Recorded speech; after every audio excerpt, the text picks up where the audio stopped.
আমি সেকেন্দার বক্সি আপনাদের মাঝে একটা প্রশ্ন নিয়ে আসছি।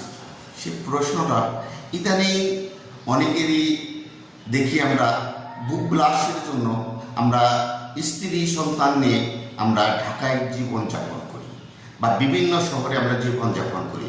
আমাদের যে বয়োজ্যেষ্ঠ মা বাপ, সেই মা বাপের দিকে আমরা কোনো খেয়াল রাখি না। আমরা মা বাপকে টাকা কম তো দিই না।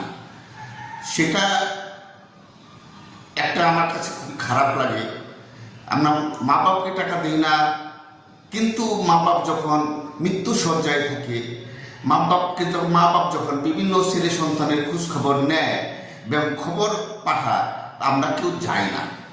কিন্তু যখনই আমরা শুনি মৃত্যু সংবাদ, সে যায় অবস্থা, তখন আমরা মা বাপের শোয়ার যে জায়গাটা, সেই জায়গায় বসে আমরা জিজ্ঞেস করি, মা আপনি কি খেতে মন চায়?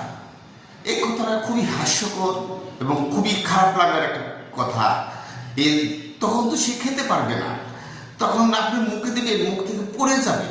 তাই আমি বলবো, মা বাপ থাকতে মা বাপের সেবা আপনারা করে বা থাকতে আপনারা মর্ম দেন।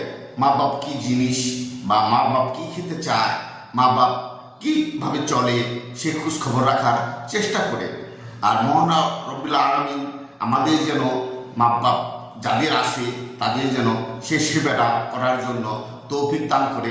এটাই আমি মহান সৃষ্টিকর্তার কাছে আশীর্বাদ করি, যেন মহান সৃষ্টিকর্তা আমাদের সবাইকে জানি হেদায়েত দান করে এবং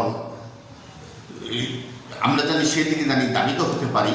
মহান সৃষ্টিকর্তা যেন প্রতিটা মা বাপকেই যেন সুখে রাখে এবং ভালো রাখে, সে প্রত্যাশা রেখে আমি সেকেন্দার বক্সি আপনাদের কাছ থেকে বিদায় নিচ্ছি। আর আমার কথার মধ্যে যদি কোনো ভুল ত্রুটি থাকে তাহলে আপনারা ক্ষমা সুন্দর দৃষ্টিতে দেখবেন।